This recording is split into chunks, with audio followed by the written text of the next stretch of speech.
नाश्त्यामध्ये काय केलं सांगते तुम्हाला। गुड मॉर्निंग गाईज, कसे आहात तुम्ही? आय होप तुम्ही मस्त आणि मजेतच असणार आहे। तर हे पाहू शकता आजचं वातावरण असं काही होतं। तर खूप सुंदर असे सुरेख असे फुलं आले होते, ताजे ताजे, खूपच सुंदर असे फुलं आहे।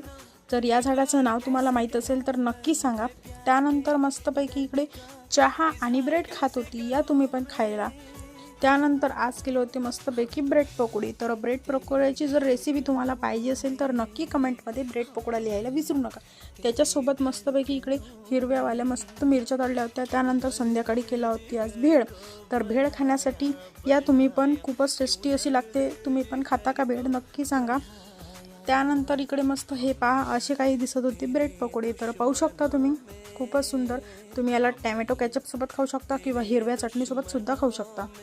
हे पहा परी, तर परी पण आली होती। तर परी देत होती पोज, ते म्हणत होती माझा व्हिडिओ काढ।